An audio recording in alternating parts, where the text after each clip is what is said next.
자기야, 내가 준비 다 했으니까 그년 마무리만 확실하게 하면 돼. 새벽 1시 잠든 남편 휴대폰 알림창에 뜬 그 한 줄. 손가락이 어찌나 떨리던지 휴대폰을 떨어뜨릴 뻔했어요. 아니, 그년이라니요. 15년을 한 입을 덮고 산 아내한테 그년이라뇨.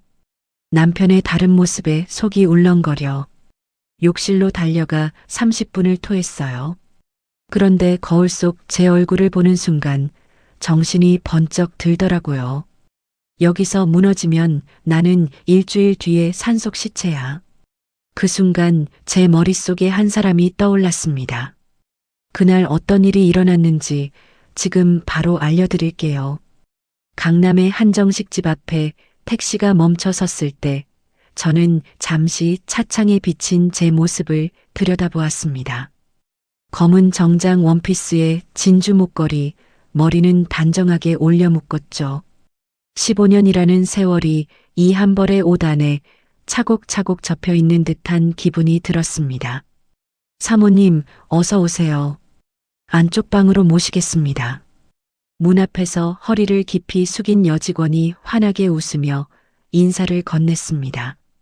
가슴에 달린 명찰에는 진솜이라는 이름 석자가 또렷이 적혀 있었어요. 아, 영업본부 막내라고 하셨던가요? 저번에 남편한테 이야기 많이 들었어요. 저는 진솜이의 손을 가볍게 잡으며 미소 지었습니다. 상무님께서 사모님 자랑을 어찌나 하시는지 오늘 뵙기 전부터 너무 떨렸어요. 진솜이가 두 손을 모으고 살짝 고개를 숙였습니다. 그 손끝이 가늘게 떨리고 있다는 걸 그땐 미처 눈치채지 못했죠. 방 안으로 들어서자 임원진과 그 부인들이 일제히 저를 바라보았습니다. 상석 옆자리에 앉아있던 오민철이 자리에서 일어나며 제 손을 잡았습니다. 여보, 늦었네. 다들 자기 기다리고 있었어. 오민철의 손은 따뜻했습니다. 15년을 한 입을 덮고 살아온 사람의 익숙한 온기였죠. 미안해, 차가 좀 막혔어. 저는 오민철의 어깨를 가볍게 토닥였습니다. 오민철 상무, 부인 사랑이 아주 대단해. 우리 부서에서 소문이 자자해. 옆자리의 전무가 잔을 들며 너스레를 떨었습니다. 형님, 그런 말씀 마세요. 저야 뭐 집사람 덕에 사람 구실하고 사는 거죠.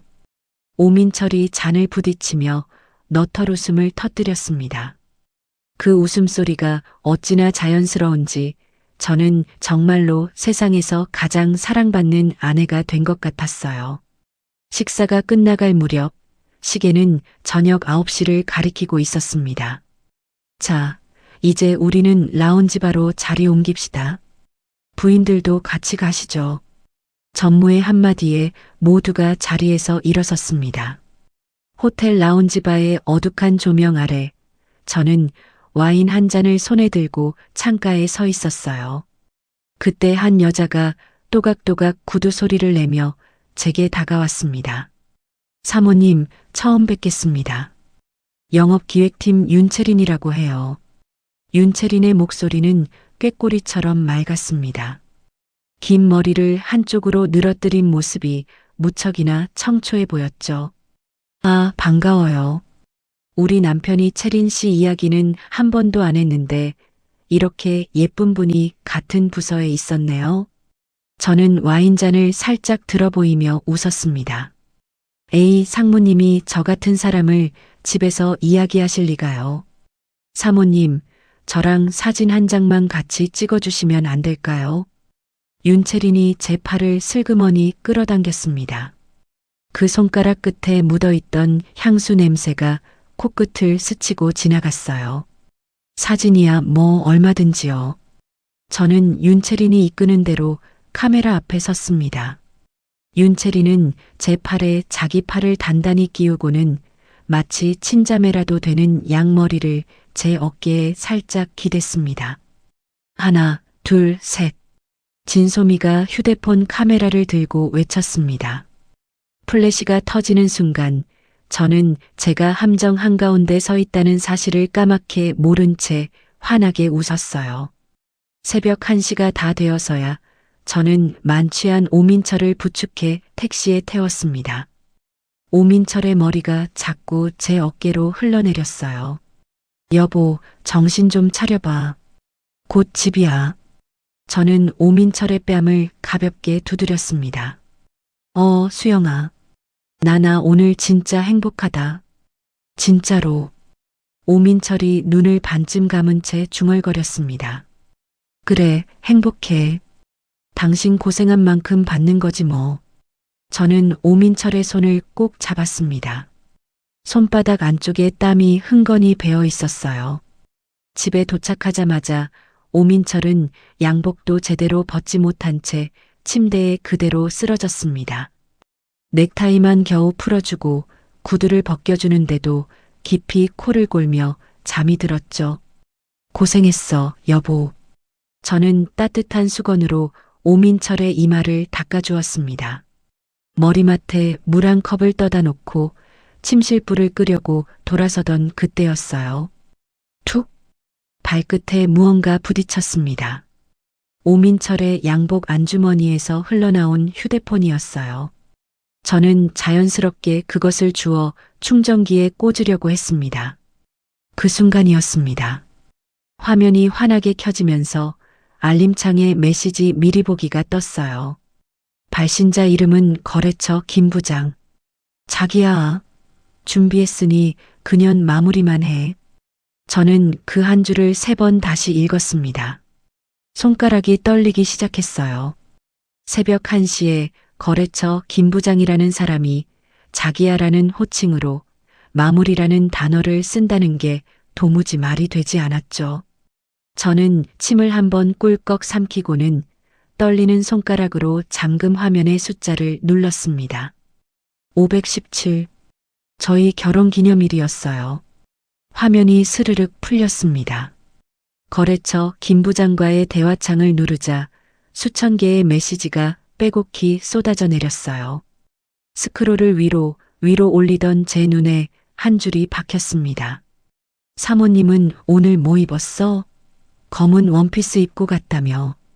저는 그 자리에서 다리에 힘이 풀려 침대 끝에 주저앉았습니다. 오늘 저녁 제 팔에 자기 팔을 끼우고 환하게 웃던 윤채린의 얼굴이 떠올랐어요. 거래처 김 부장. 그 사람이 바로 윤채린이었습니다. 대화창을 천천히 거슬러 올라가던 그때 또 다른 단어들이 눈에 들어오기 시작했어요. 보험금 10억. 실족사로 위장. 강원도 가리왕산 답사 끝. 시신은 늦게 발견될수록 좋음. 다음 주말. 오민철이 며칠 전 저에게 가자고 했던 그 산이었습니다. 여보, 우리 다음 주에 가리왕산 한번 가자. 당신 요즘 회사 일로 스트레스 많잖아. 오민철의 그 다정한 목소리가 귀에 환청처럼 울렸어요. 저는 입을 틀어막고 욕실로 달려갔습니다. 변기 앞에 무릎을 꿇고 저는 토할 것도 없는 속을 개원했습니다. 위가 뒤집힐 때마다 머릿속에서 한 문장이 반복해서 울렸어요. 일주일 뒤에 나는 죽는다. 저 사람 손에 죽는다. 30분쯤 지났을까요? 저는 거울에 비친 제 얼굴을 마주했습니다. 입술은 새파랗게 질려 있었고 눈가는 시뻘겋게 부어 있었어요. 한수영, 정신 차려. 저는 거울 속의 저를 향해 작게 속삭였습니다. 여기서 무너지면 너는 일주일 뒤에 산속에서 시체야. 그 말을 입 밖으로 꺼내자 머릿속이 거짓말처럼 차갑게 식어왔습니다. 무너질 시간이 없었어요. 울 시간도 없었죠. 그때 단 한 사람의 얼굴이 떠올랐습니다. 대학 시절 부모님을 일찍 여인절을 친동생처럼 챙겨주던 사람. 지금은 강력계 형사가 된 사람. 준영 오빠. 저는 욕실 바닥에 주저앉아 떨리는 손으로 제 휴대폰을 꺼냈습니다. 그리고 침실로 돌아가 잠든 오민철의 휴대폰 화면을 한 장 한 장 사진으로 찍기 시작했어요. 손이 자꾸 떨려서 초점이 흔들렸지만 저는 이를 악물고 수십 장을 찍어냈습니다. 오민철의 휴대폰을 원래 자리에 돌려놓고 저는 그 옆에 가만히 누웠습니다. 천장의 무늬가 흐릿하게 흔들렸어요. 여보, 사랑해. 잠결에 오민철이 중얼거리며 제 손을 잡았습니다. 응, 나도. 저는 오민철의 손을 마주 잡았습니다. 그 손의 따뜻함이 이제는 소름 끼치게 차갑게 느껴졌죠. 저는 천장을 응시하며 속으로 수십 번 되뇌었어요. 연기해야 한다. 완벽하게 연기해야 한다. 뜬 눈으로 새벽을 맞이하며 저는 제 인생에서 가장 긴 밤을 보냈습니다. 아침 6시. 저는 자리에서 일어나 콩나물을 다듬기 시작했습니다. 오민철이 좋아하는 해장국을 끓이기 위해서였어요. 도마 위에서 칼이 또각또각 소리를 냈습니다. 손이 너무 떨려서 물을 썰다가 손끝을 살짝 베었지만 피가 흐르는 줄도 몰랐죠. 뜨끈한 해장국이 식탁에 올라갔을 때 오민철이 부스스한 얼굴로 부엌에 들어왔습니다. 여보, 머리야. 어제 내가 많이 마셨지. 오민철이 머리를 짚으며 식탁에 앉았습니다. 많이 마셨어. 천천히 드시고 출근해. 나는 먼저 나갈게. 저는 오민철의 이마에 가볍게 입을 맞췄습니다. 입술이 닿는 순간 등줄기에 식은 땀이 흘렀어요.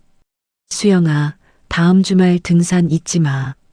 당신이랑 단둘이 가는 거 진짜 오랜만이잖아. 오민철이 숟가락을 들며 환하게 웃었습니다. 잊을 리가 있어. 나도 진짜 기대돼. 저는 가방을 들고 현관으로 향했습니다. 구두끈을 묶는 손이 떨리지 않게 호흡을 천천히 골랐어요. 회사로 향하는 지하철 안에서 저는 팀장에게 짧은 문자를 보냈습니다. 오전에 외근이 있어서 좀 늦겠다는 내용이었죠.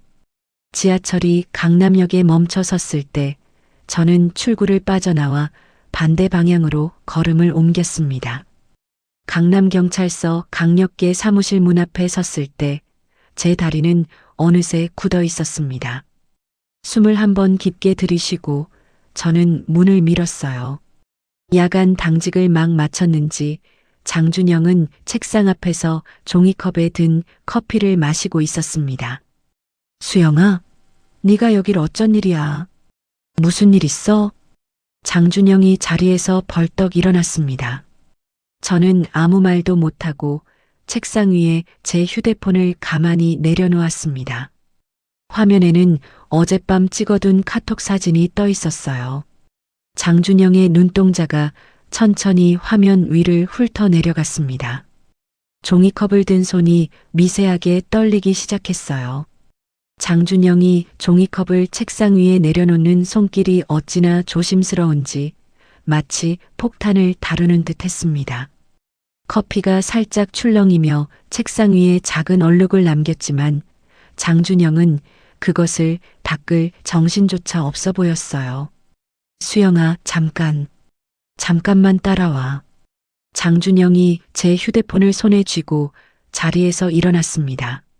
사무실 옆 회의실로 저를 데리고 들어간 장준영은 문을 닫고 잠금 장치까지 돌렸어요. 앉아. 우선 앉아서 천천히 이야기하자. 장준영이 의자를 빼주며 말했습니다. 오빠, 나나 어떡해. 저는 의자에 앉자마자 두 손으로 얼굴을 감쌌습니다. 밤새 참아왔던 무언가가 한꺼번에 무너져 내리는 기분이었어요. 수영아, 지금부터 내 말 잘 들어. 울지 말고. 장준영이 제 어깨에 손을 얹었습니다. 그 손은 단단했지만 미세하게 떨리고 있었어요. 이거 단순한 협박 아니야. 명백한 살인 예비 단계야. 너 지금 이 자리 잘 찾아온 거다. 장준영이 휴대폰 화면을 다시 한번 들여다보았습니다. 오빠, 나 진짜 무서워. 일주일 뒤에 가리왕산 가기로 했어. 그 사람이랑. 저는 눈물을 닦으며 떨리는 목소리로 말했습니다. 안 가. 절대 안 가게 해. 아니, 가긴 가야 돼. 단 우리가 다 준비한 다음에 장준영의 눈빛이 칼날처럼 날카로워졌습니다. 우리가 준비한 다음이라니 그게 무슨 말이야. 저는 고개를 들어 장준영을 바라보았습니다. 수영아, 지금 이 증거만 가지고는 부족해. 카톡 한 줄로 사람을 못 잡아 넣어. 더 확실한 증거가 필요해. 현장을 잡아야 돼. 장준영이 의자에 앉으며 제 두 손을 마주 잡았습니다. 그러니까 오빠 말은 나보고 미끼가 되라는 거야. 제 목소리가 가늘게 떨렸어요. 수영아, 미안하다. 정말 미안한데 너 말고는 이 사건 끌고 갈 수 있는 사람이 없어. 대신 내가 약속할게. 내 머리카락 한 올도 다치게 안 한다. 장준영이 제 손을 꽉 쥐었습니다. 그 손의 온기가 어제 오민철의 손과는 완전히 다른 종류의 따뜻함이라는 걸 저는 그때 느꼈어요. 오빠 믿어. 나 오빠 말 다 따를게. 저는 입술을 깨물며 고개를 끄덕였습니다. 장준영은 곧바로 회의실 문을 열고 후배 형사 한 사람을 불렀습니다. 형진아, 잠깐 들어와 봐. 문 잠그고. 키가 훤칠하고 눈매가 선해 보이는 젊은 형사가 회의실로 들어왔습니다. 팀장님 부르셨습니까? 이쪽은 한수영 씨다. 사모님이라고 부르자. 지금부터 내가 하는 말, 너 외에는 단 한 사람도 알면 안 돼. 장준영이 노영진에게 휴대폰을 건넸습니다. 노영진은 화면을 천천히 들여다보더니 입술을 굳게 다물었어요. 사모님, 인사가 늦었습니다. 강력계 노영진입니다. 이거 지금 보신 게 전부 다입니까? 노영진이 정중하게 고개를 숙이며 말했습니다. 전부는 아니에요. 사진으로 찍은 것만 30장 정도 되고 더 있을 수도 있어요. 어젯밤에 잠깐 본 것만 해도 3년치예요. 저는 손가락으로 휴대폰을 가리켰습니다.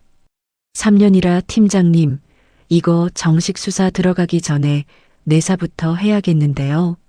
노영진이 장준영을 바라보았습니다. 그래. 사이버 쪽에 협조 공문 바로 띄워. 통신 내역하고 돈 흐름 두 사람 거 다 훑어야 해. 장준영이 자리에서 일어나 창가로 걸어갔습니다. 수영아, 한 가지 부탁이 있어. 장준영이 등을 돌린 채 말했습니다. 뭔데, 오빠? 오늘부터 너 그 사람 앞에서 평소랑 똑같이 행동해야 돼. 단 1초도 흐트러지면 안 된다. 내 표정이 이상하면 그 사람이 바로 눈치챈다. 장준영이 돌아서서 저를 바라보았습니다. 할 수 있어. 어차피 어젯밤부터 연기 시작했어. 저는 가방끈을 꽉 쥐며 대답했습니다. 장준영은 책상 서랍에서 무언가를 꺼냈습니다. 작은 보안 카메라 2대와 새 휴대폰 1대였어요. 이건 카메라야. 거실에 1대, 침실에 1대. 위치는 형진이가 따로 알려줄 거야. 내 집이니까 내 동에 하나로 녹음하고 녹화하는 거 다 합법이야. 걱정 마. 장준영이 카메라를 제 손에 쥐어주었습니다. 그리고 이 휴대폰, 비상용이야. 평소엔 가방 깊숙이 넣어두고 진짜 위급할 때만 꺼내. 여기 이 버튼 보이지? 장준영이 휴대폰 옆면에 작은 버튼을 가리켰습니다. 이거 한 번만 짧게 누르면 짧은 진동 한 번 가고 우리 강력계 전체가 출동한다. 알겠어. 한 번만 짧게 알겠어, 오빠. 저는 휴대폰을 두 손으로 받아들었습니다. 손바닥에 닿는 그 무게가 마치 제 목숨의 무게처럼 묵직했어요. 회의실을 나서기 전 장준영이 마지막으로 한마디 덧붙였습니다. 수영아, 오늘부터 일주일이야. 일주일만 버텨. 알겠지. 일주일. 저는 그 말을 입속에서 천천히 굴려보았습니다. 오전 11시. 저는 아무 일도 없었던 사람처럼 회사 사무실 문을 열었어요. 한 과장님, 외근 잘 다녀오셨어요. 옆자리 동료가 인사를 건넸습니다. 네, 거래처가 좀 까다로워서 시간이 걸렸네요. 저는 미소를 지으며 자리에 앉았습니다. 모니터 화면에 띄워진 엑셀 파일의 숫자들이 마치 외국어처럼 낯설게 느껴졌어요. 점심시간이 다가올 무렵 저는 가방에서 휴대폰을 꺼내 카톡을 켰습니다. 가장 친한 친구 배은하의 이름을 찾아 손가락을 올렸어요. 은하야, 오늘 저녁에 시간 돼. 둘이서 와인 한잔하자. 저는 짧게 메시지를 보냈습니다. 1분도 채 지나지 않아 답장이 왔어요. 오, 웬일이야. 한수영이 술을 다 사. 배은하의 가벼운 농담이 평소처럼 돌아왔습니다. 그냥 좀 보고 싶어서. 회사 앞 그 와인바 7시에. 저는 답장을 보내고는 휴대폰을 책상 위에 엎어두었습니다. 오후 3시쯤 저는 화장실에 가는 척하며 자리에서 일어났습니다. 복도 끝에 비상계단 문을 열고 한층 아래로 내려가 벽에 등을 기댔어요. 휴대폰을 꺼내 오민철에게 카톡을 보냈습니다. 여보, 점심은 먹었어. 어제 술 많이 마셨던데 속은 좀 괜찮아. 전송 버튼을 누르고 채 30초도 지나지 않아 답장이 왔습니다. 우리 자기 덕분에 멀쩡해. 사랑해. 빨간 하트 이모티콘이 5개 줄지어 떴어요. 저는 그 화면을 한참 들여다보았습니다. 손톱이 손바닥 살을 파고드는 것도 모른 채 입꼬리만 끌어올렸어요. 나도 사랑해. 일찍 들어와. 저는 똑같이 하트 이모티콘을 보냈습니다. 그리고 비상계단 차가운 벽에 이마를 기대고 소리 없이 어깨를 들썩였어요. 같은 시각, 회사에서 한 블록쯤 떨어진 골목 카페 구석 자리에서 두 사람이 마주 앉아 있었어요. 오빠, 일주일 남았어. 자기 진짜 괜찮은 거지. 윤채린이 커피잔 너머로 오민철을 바라보았습니다. 채린아, 걱정 마. 그 여자 의심 같은 거 할 줄도 모르는 사람이야. 오민철이 한쪽 입꼬리를 올리며 웃었습니다. 그래도 혹시 모르니까. 그날 산에 가기 전에 그 여자가 평소 먹는 우울증 약 있잖아. 그거 내가 비슷한 거 구해뒀어. 수면 유도제로. 윤채린이 작은 약통을 가방에서 꺼내 보였습니다. 바꿔치기 하자고. 산에 오르기 전날 밤 약병만 슬쩍 바꿔놓는 거야. 그러면 산에서 발이 풀리든 머리가 어지럽든 다 자연스러운 사고로 보일 거 아니야. 윤채린의 목소리는 마치 점심 메뉴를 고르는 사람처럼 가벼웠습니다. 채린이 머리는 진짜 천재야. 내가 너한테 평생 진다. 오민철이 윤채린의 손등을 톡톡 두드렸어요. 오빠, 그러니까 일 끝나면 나한테 다 줘야 돼. 알았지. 윤채린이 새끼손가락을 내밀었습니다. 줘야지. 너 아니면 누구를 줘. 보험금 받자마자 발리부터 가자. 두 사람이 새끼손가락을 걸며 키득거렸습니다. 저녁 7시. 와인바 구석자리에 앉은 배은하는 평소처럼 새빨간 립스틱을 바르고 있었어요. 수영아, 너 표정 왜 그래? 무슨 일 있어? 배은하가 와인잔을 들다가 멈췄습니다. 은하야, 나 좀 이상한 이야기 하나만 해도 돼. 저는 잔을 손에 들고 가만히 흔들었습니다. 이상한 이야기? 너 설마 오민철 그 인간 바람 피우디 그래? 배은하가 농담처럼 한마디 던졌습니다. 그런데 저는 아무 대답도 하지 못했어요. 아, 한수영, 너 진짜야. 배은하의 얼굴에서 웃음기가 싹 가셨습니다. 은하야, 나 어떡하지? 저는 와인잔을 내려놓고 두 손을 마주 모았어요. 배은하가 한참 동안 저를 바라보다가 잔을 단숨에 비웠습니다. 수영아, 나 너한테 미안한 거 하나 있어. 5년 전에. 배은하의 목소리가 갈라졌습니다. 5년 전이라니 무슨 소리야? 내가 이혼한 그해 겨울에 동창 모임에서 술 마시고 늦게까지 있었잖아. 그때 오민철이 나한테 술 한 잔 더 하자고 따로 불러냈어. 배은하가 입술을 깨물었어요. 뭐? 저는 잔을 잡은 손에서 힘이 빠지는 걸 느꼈습니다. 내가 단번에 거절했어. 너 친구로서 내가 어떻게 그런 인간이랑. 그런데 그 인간이 술김에 그랬어. 형수 같은 여자랑 살아서 답답하다고. 그때 내가 너무 무서워서 본능적으로 휴대폰 녹음 버튼을 눌렀어. 배은하의 두 눈에 눈물이 그렁그렁 맺혔습니다. 녹음? 그게 아직 있어. 저는 몸을 앞으로 기울였어요. 있어. 내 클라우드에 그대로 있어. 5년 동안 너한테 말 못한 게 죄책감이 돼서 못 지웠어. 수영아, 정말 미안해. 배은하가 두 손으로 얼굴을 가리고 어깨를 떨었습니다. 저는 자리에서 일어나 배은하 옆자리로 옮겨 앉았어요. 배은하의 등을 가만히 쓸어내리며 처음으로 누군가 앞에서 작게 흐느꼈습니다. 은하야, 나 좀 도와줘. 진짜 도와줘. 그 사람 나 죽이려고 해. 저는 배은하의 손을 꼭 잡았어요. 뭐라고? 배은하의 눈이 휘둥그레졌습니다.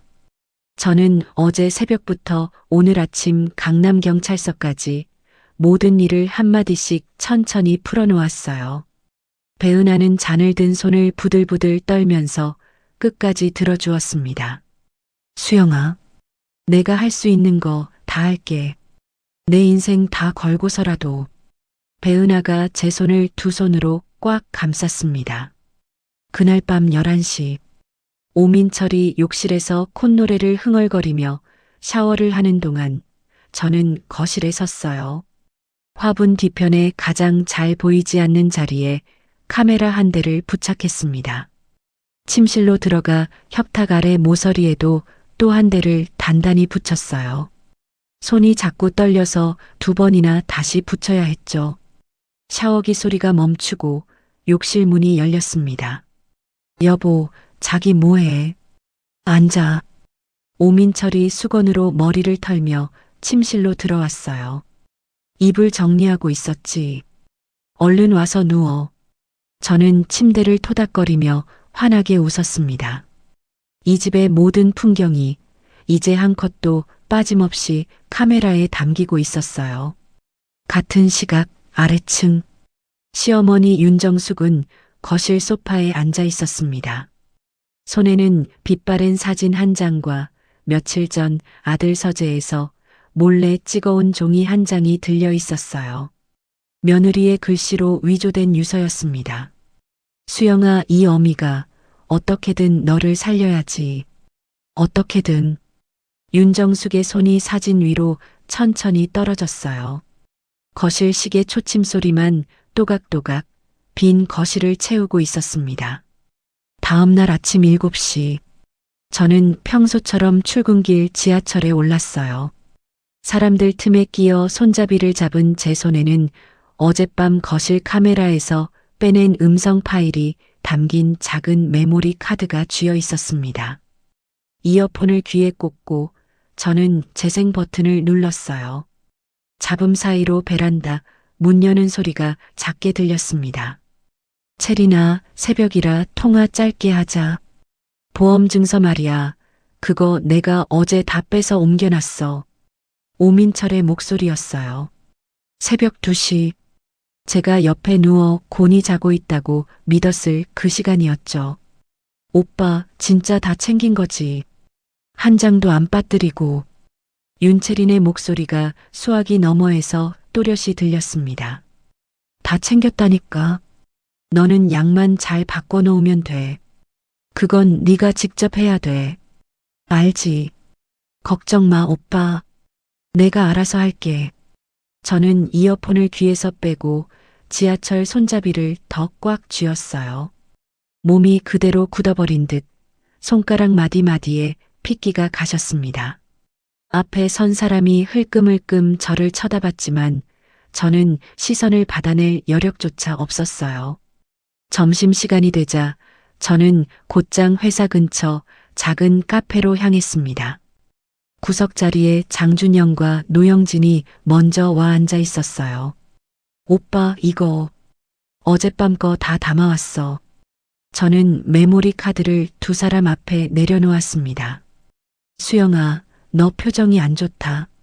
얼굴이 종이장이야.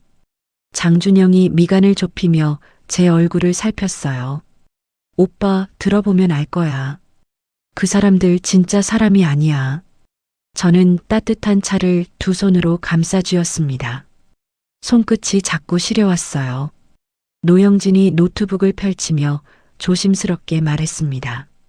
사모님, 저희가 어제 밤새 통신 내역하고 돈 흐름을 좀 들여다봤습니다. 보고 드릴 게 있어요. 말씀해 주세요, 형진 씨. 저는 등을 고추 세웠습니다. 오민철 씨 명의로 가입된 보험이 사망보험금 10억 외에 또 있습니다. 상해보험으로 5억이 더 들어가 있어요. 그리고 사모님 명의로 되어 있는 그 아파트요. 만약 사모님께 무슨 일이 생기면 그 집이 곧바로 오민철 씨한테 넘어가도록 서류 작업이 이미 들어가 있었습니다. 노영진이 차분한 목소리로 한마디씩 끊어 말했습니다. 저는 찻잔 속에 흔들리는 차 표면을 한참 바라보았어요. 10억, 5억, 그리고 집까지. 결국 제 목숨값이 20억쯤 되는 거네요. 저는 헛웃음을 짧게 흘렸습니다. 수영아, 그런 말 하지 마.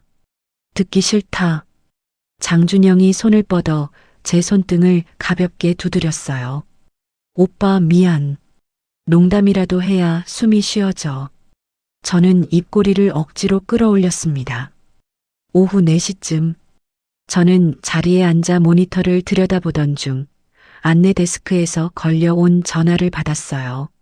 한 과장님, 택배가 한 박스 와 있어요. 받으러 오시겠어요? 네, 저한테요. 알겠습니다. 곧 내려갈게요. 저는 자리에서 일어났습니다. 회사로 택배를 시킨 적이 없었기 때문에 발걸음이 절로 빨라졌어요. 안내 데스크 옆에 놓인 박스는 그리 크지 않았습니다. 발신자 이름 칸이 비어 있었어요. 자리로 박스를 가져와 책상 위에 올려놓고 가위로 테이프를 잘랐습니다. 뚜껑을 열자 어두운 갈색의 등산화 한 켤레가 단정하게 놓여 있었어요. 제가 지난주에 산 등산화와 같은 회사, 같은 모델, 같은 사이즈였습니다. 신발 위에는 손바닥 절반만 한 크기의 메모 카드가 한 장 놓여 있었어요. 사모님, 사이즈 한번 확인해 주세요. 체린. 저는 그 글씨를 5번 다시 읽었습니다. 손이 떨려 카드가 흔들렸어요. 한 과장님, 뭐 받으셨어요? 누가 보낸 거예요? 옆자리 사원이 의자를 굴려 다가왔습니다. 아, 그냥 거래처에서 답례품 보낸 거예요. 별거 아니에요. 저는 메모 카드를 얼른 박스 안에 던져넣고 뚜껑을 덮었습니다. 가방을 챙겨 일찍 퇴근하는 척 박스를 들고 회사를 빠져나왔어요. 지하 주차장 구석에 차를 세워두고 저는 곧장 장준영에게 전화를 걸었습니다. 오빠, 채린이 우리 회사로 택배를 보냈어. 등산화야. 내가 산 거랑 똑같은 모델로. 저는 한쪽 손으로 운전대를 잡고 다른 손으로 휴대폰을 귀에 댔어요. 뭐? 거기서 꼼짝하지 마. 내가 30분 안에 갈게. 장준영의 목소리가 무겁게 가라앉았습니다. 장준영은 약속한 시간보다 빨리 도착했어요. 검은색 잠바를 입은 노영진과 함께였습니다. 수영아, 박스 좀 줘봐. 차 안에서 열지 말고 우리 차로 옮기자. 장준영이 박스를 받아들었습니다. 이거 신어보면 안 돼. 신지 마. 우선 감식부터 해보자. 오빠, 등산화에 무슨 짓을 했을까봐 그래. 저는 운전대를 잡은 손을 꽉 쥐었어요. 확실하지 않으니까 알아보려는 거지. 너 오늘은 집에 좀 늦게 들어가. 카페에서 차 한 잔 마시고 있어.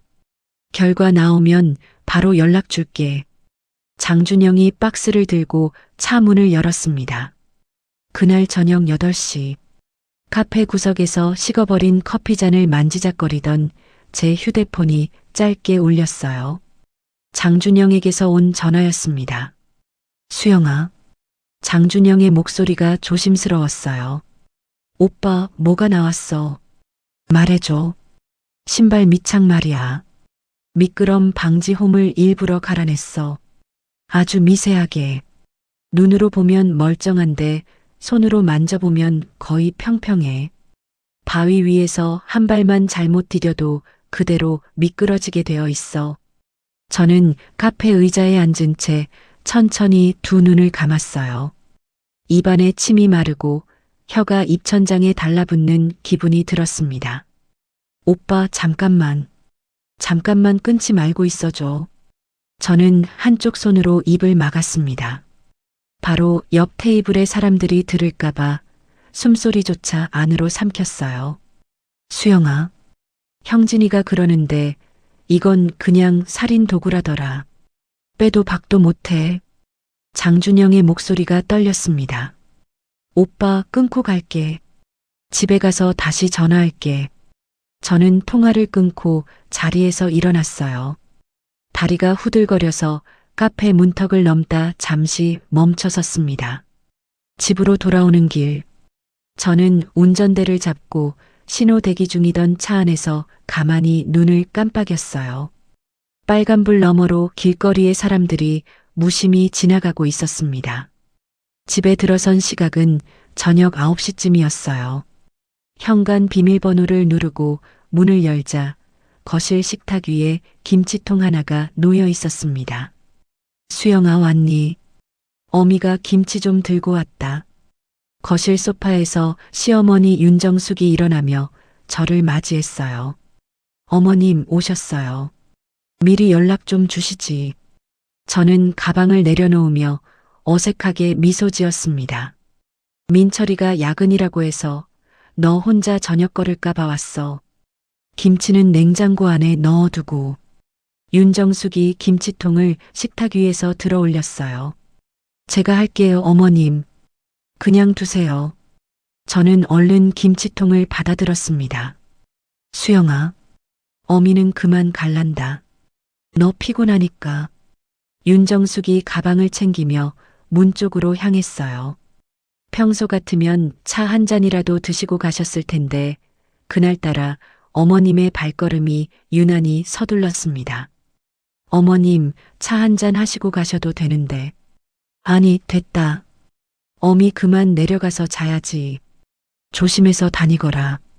윤정숙이 신발을 신으며 잠시 저를 돌아보았어요. 그 눈빛이 어딘가 평소와 달랐습니다. 무어라 말하고 싶은데 끝내 삼키는 사람의 눈빛이었어요. 어머님, 들어가세요. 조심히 내려가시고요. 저는 현관문이 닫힐 때까지 어머님의 뒷모습을 바라보았습니다. 김치통을 들고 냉장고 앞에 섰을 때였어요.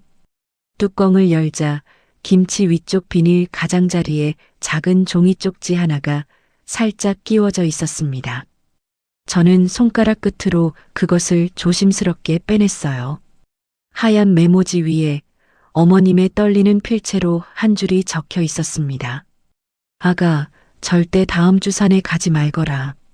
저는 그 자리에 그대로 굳어버렸습니다. 김치통 손잡이를 쥔 손이 와들와들 떨렸어요. 어머님이 어디까지 알고 계시는 거야.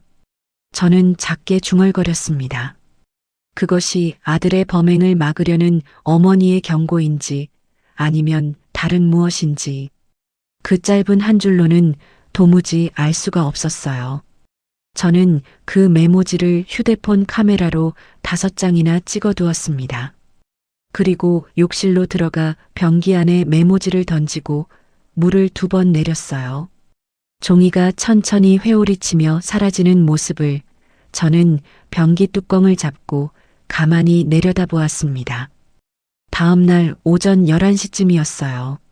저는 회의실 앞 복도에서 자료를 정리하다가 마주오는 사람과 정면으로 마주쳤습니다. 어머, 사모님. 회사에 어쩐 일이세요? 윤채린이었어요. 회의 자료 한 묶음을 가슴에 안은 채 환하게 웃으며 다가왔습니다. 아, 채린 씨. 우리 회사에 협업 미팅이 있어서 오신 거예요. 저는 어금니를 가만히 깨물고 입꼬리를 끌어올렸습니다. 네, 저희 본부랑 협업건이 있어서요. 그런데 사모님, 등산화는 잘 받으셨어요. 윤채린이 한쪽 눈을 살짝 휘며 웃었어요. 그 미소 뒤에서 칼날 하나가 번쩍이는 것 같았습니다. 아, 그거. 너무 고마워요. 발이 편할 것 같더라고요. 다음 주에 잘 신고 갈게요. 저는 두 손으로 자료를 가지런히 모았어요. 그러게요. 사모님, 좋은 시간 보내고 오세요. 상무님이 사모님 모시고 산에 가신다고 어찌나 좋아하시는지. 윤채린이 자료를 다시 안아 올리며 또각또각 구두 소리를 내며 멀어졌습니다. 저는 그 뒷모습이 모퉁이 너머로 사라질 때까지 가만히 서 있었어요. 복도 형광등의 차가운 불빛이 제 발끝에 길게 그림자를 드리웠습니다. 그날 밤 11시, 오민철은 평소처럼 거실 소파에서 텔레비전을 켜둔 채 잠이 들었어요. 저는 조용히 서재문을 열고 들어갔습니다.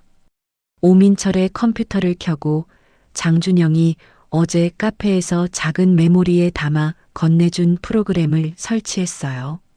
오민철이 컴퓨터에 입력하는 모든 글자가 멀리서 우리 쪽으로 그대로 흘러들어 오는 프로그램이었습니다. 설치를 마치고 모니터를 끄려는데 책상 가장 아래 서랍이 살짝 열려 있는 게 눈에 들어왔어요. 저는 무심코 손을 뻗어 서랍을 끝까지 빼냈습니다. 서류더미 가장 아래쪽에 종이 한 장이 정성스럽게 접혀 있었어요. 저는 그것을 꺼내 펼쳤습니다. 여보, 미안해요. 회사 일도 사는 것도 너무 힘들어요. 더는 못 견디겠어요. 다음 생에서는. 그 글씨는 분명 제 글씨였어요. 제가 쓴 적 없는 글이 제 글씨로 또박또박 적혀 있었습니다. 저는 그 자리에 그대로 무릎이 꺾여 주저앉았어요. 서랍 모서리를 잡은 손이 부들부들 떨렸습니다. 이 사람이 단순히 절벽에서 미는 걸로 끝낼 게 아니었구나. 저는 입술을 깨물었어요. 오민철은 절벽 사고로도 부족했나 봅니다. 혹시 사고로 처리되지 않으면 위조된 유서를 꺼내 자살로 몰아갈 두 번째 그림까지 그려두고 있었어요. 저는 종이를 떨리는 손으로 다시 접어 원래 자리에 정확히 넣어두었습니다. 서랍을 살짝 열린 상태 그대로 맞춰두고 서재 불을 끄고 나왔어요. 침실로 돌아온 저는 곤히 자고 있는 오민철의 옆자리에 가만히 누웠습니다. 천장에 어른거리는 거실 텔레비전 불빛을 한참 바라보았어요. 손이 더는 떨리지 않았습니다. 대신 가슴 한가운데서 묵직하고 차가운 무언가가 천천히 솟아올랐어요. 두고 봐. 오민철. 저는 입술 사이로 작게 속삭였습니다. 이제 저는 더 이상 그저 믿기만은 아니었어요. 다음 날 아침 8시 강남경찰서 4층 회의실에는 화이트보드 한가운데 빨간색 동그라미가 크게 그려져 있었어요. 그 옆에 일요일이라는 글자 두 자가 굵은 글씨로 적혀 있었습니다. 수영아, 오늘부터 등산 당일까지 6일이야. 1시간 단위로 다 짜자. 장준영이 보드마커를 손에 쥐고 저를 바라보았어요. 오빠, 나도 그냥 끌려다니는 믿기만 하기 싫어. 그 사람들 입으로 직접 자백 받아내고 싶어. 저는 회의실 의자에 앉아 두 손을 깍지 꼈습니다. 수영아, 무리하지 마라. 네가 다치면 다 끝이야. 장준영이 마커를 책상에 내려놓으며 미간을 좁혔어요. 오빠, 다치라고 하는 거 아니야. 내가 등산 가기 전날 밤에 우울증이 심해진 척 연기할 거야. 그 사람이 안심하도록. 그래야 그 사람 입에서 더 큰 게 나와. 저는 장준영을 똑바로 바라보았습니다. 너 진짜 못 말리겠다, 수영아. 장준영이 짧게 한숨을 내쉬더니 마커를 다시 들었어요.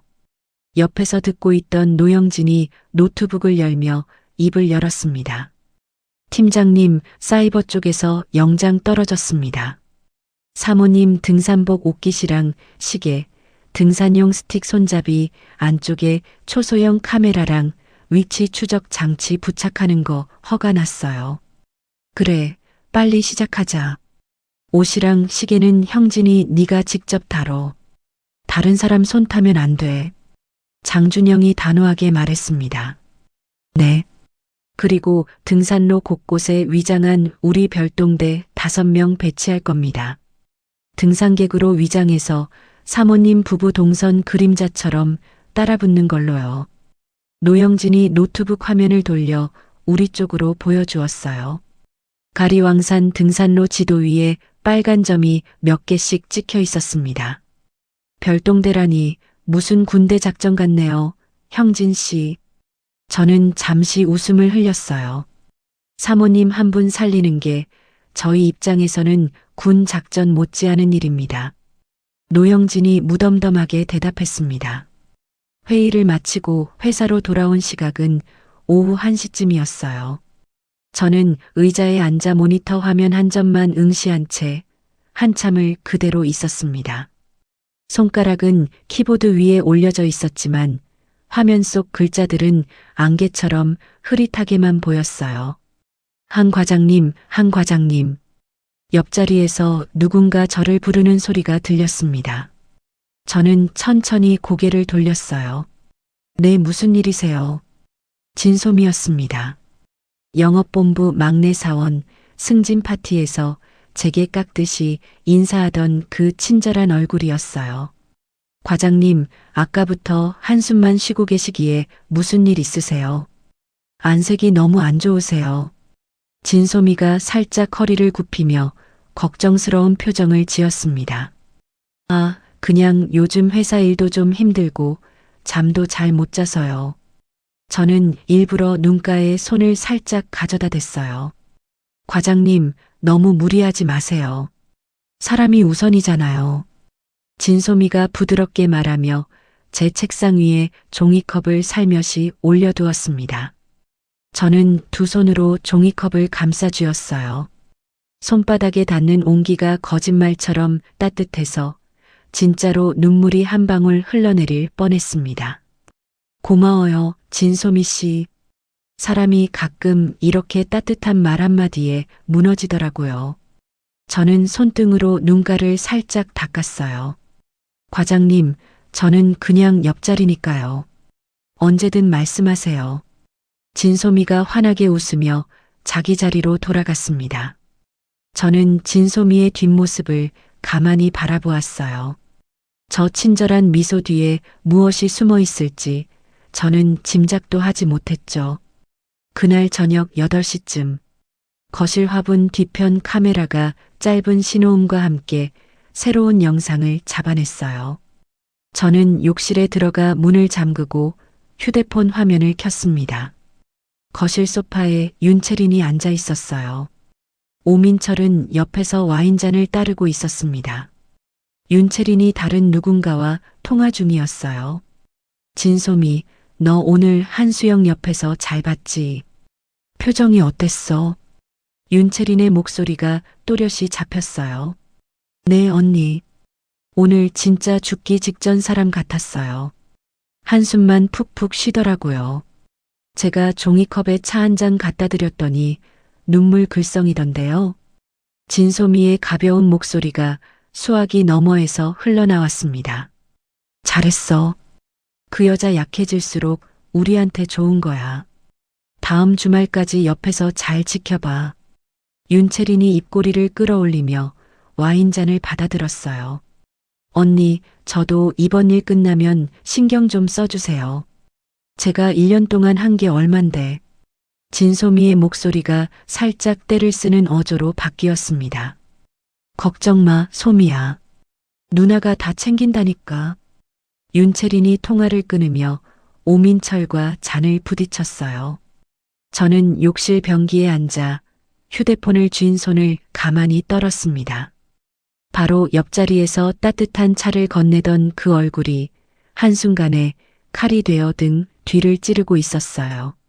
저는 영상을 캡처해 곧바로 노영진에게 보냈습니다. 30초도 채 지나지 않아 답장이 왔어요. 사모님, 진소미 부부는 저희가 따로 묻겠습니다. 일단 모르는 척 하시면 됩니다. 저는 휴대폰을 가슴에 한번 끌어안았다가 욕실 문을 열고 거실로 나왔어요. 다음 날 점심시간. 저는 회사 근처 작은 식당에서 배은하와 마주 앉았습니다. 수영아, 어제 그쪽 사람들 만났다며. 어떻게 돼가? 배은하가 김치찌개 한 숟갈을 뜨다 말고 물었어요. 은하야, 그 회사 막내 사원 있잖아. 진솜이라고. 걔도 한패였어. 옆자리에서 매준의 동향 보고하고 있었어. 저는 수저를 내려놓았습니다. 뭐? 그 어린애가. 배은하가 입을 다물지 못했어요. 세상이 이렇게 무서워. 옆에서 차 한 잔 가져다 주는 손이 며칠 후엔 칼이 되어 있는 거잖아. 저는 식당 천장의 형광등을 잠시 올려다보았습니다. 수영아, 나 약속한 거 가져왔어. 배은하가 가방에서 작은 메모리 카드를 꺼냈어요. 이거 5년 전 그 음성 파일이야. 배은하가 메모리 카드를 제 손바닥에 올려놓았습니다. 저는 그것을 꼭 쥐었어요. 은하야, 고마워. 진짜 고마워. 고맙긴. 진작에 너한테 줬어야 했어. 5년 동안 마음 한구석에 돌덩이 얹어놓고 살았어. 이거 너한테 주고 나니까 좀 살 것 같다. 배은하가 옅게 웃으며 물잔을 들었어요. 그리고 수영아, 일요일에 나도 같이 갈게. 배은하의 눈빛이 단단했습니다. 은하야, 너까지 위험한 데로 끌어들이기 싫어. 저는 고개를 저었어요. 수영아, 너 혼자 산에 올려보내고 나 카페에 앉아서 차 마시고 있을 사람으로 보이니? 산 입구 매점 앞에 일반 등산객처럼 앉아 있을게. 멀리서 보기만 해도 마음이 다를 거야. 배은하가 제 손을 잡았습니다. 저는 입술을 깨물고 천천히 고개를 끄덕였어요. 오후가 되어 회사로 돌아오는 길. 저는 그 음성 파일을 차 안에서 한번 재생해 보았습니다. 형수 같은 여자랑 살아서 솔직히 답답할 때가 한두 번이 아니야. 형수는 솔직히 보험 들어둔 만큼만 가치가 있다고 나는 그렇게 본다. 5년 전 오민철의 목소리였어요. 술 기운이 묻어있는 늘어진 말투. 그러나 한마디 한마디는 또렷했습니다. 저는 운전대 위에 이마를 잠시 댔어요. 숨이 잘 쉬어지지 않았습니다. 같은 날 오후 3시, 시어머니 윤정숙은 며느리의 옷장 앞에 서 있었어요. 열쇠 없이 들어올 수 있는 비밀번호를 어머님은 이미 6개월 전부터 알고 계셨습니다. 손에는 작은 약병 하나가 들려 있었어요. 며느리가 평소 먹는 우울증 약과 똑같은 알약이 가득 든 약병이었습니다. 윤정숙은 며느리의 옷장 서랍 가장 안쪽 깊은 자리에서 약병을 꺼냈어요. 뚜껑을 열고 안에 든 알약을 모두 손바닥 위에 쏟아냈습니다. 하나하나 모양을 살피던 윤정숙이 작은 한숨을 길게 내쉬었어요. 이놈이 또 바꿔놨네. 아주 어미 속을 들들 볶는구나. 윤정숙은 그 알약들을 비닐봉지에 옮겨 담아 가방에 넣었습니다. 대신 자신이 미리 챙겨온 진짜 알약들을 약병에 빈틈없이 채워 넣었어요. 수영아, 어미가 너 살린다. 무슨 일이 있어도 살린다. 윤정숙은 약병 뚜껑을 단단히 닫고 원래 자리에 정확히 똑같은 모양으로 올려두었습니다. 다음 날 오후, 윤정숙은 손수 끓인 보양식을 들고 다시 며느리 집을 찾아왔어요. 수영아, 어미가 전복죽 좀 끓여왔다. 요즘 너 얼굴이 영 못 봐주겠어서. 윤정숙이 식탁 위에 죽그릇을 올려놓았습니다. 어머님, 또 이렇게 챙겨주시고요. 정말 감사해요. 저는 두 손으로 죽그릇을 받았어요. 아가, 윤정숙이 잠시 망설이다가 제 손을 두 손으로 꽉 잡았습니다. 어미가 아들놈 하나 똑바로 못 키운 죄로 너한테 미안하다. 정말 미안하다. 윤정숙의 목소리가 가늘게 떨렸어요. 저는 어머님의 손을 가만히 마주쥐었습니다. 어머님의 손등 위로 핏줄이 굵게 솟아 있었어요. 어머님 무슨 말씀이세요? 저는 짐짓 모르는 척 물었습니다. 아니다, 아니야. 어미가 그냥 그렇다는 거다. 어미 그만 갈란다. 윤정숙은 황급히 자리에서 일어나 신발을 신고 현관을 빠져나갔어요. 문이 닫히자마자 저는 휴대폰을 들고 비상계단으로 뛰어나갔습니다. 오빠 어머님이야. 어머님이 다 알고 계셨어. 6개월 전부터. 저는 숨을 헐떡이며 말했어요. 수영아, 진정해. 다 알고 계셨다고.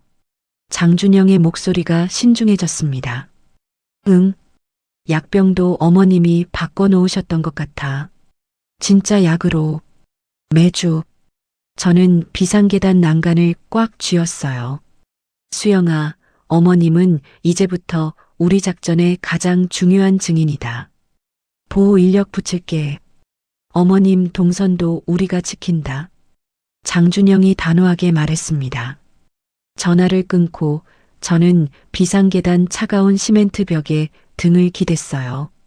어머님이 매주 들고 오시던 김치 한 통, 보양식 한 그릇, 마른 손으로 잡아주시던 그 모든 순간이 한꺼번에 머릿속을 지나갔습니다. 저는 두 손을 얼굴에 묻었어요. 어깨가 작게 들썩였습니다. 등산을 사흘 앞둔 그날 밤, 저는 침실로 돌아와 잠든 오민철의 어깨를 가만히 주무르고 있었어요. 여보, 이번 주말 진짜 기대돼.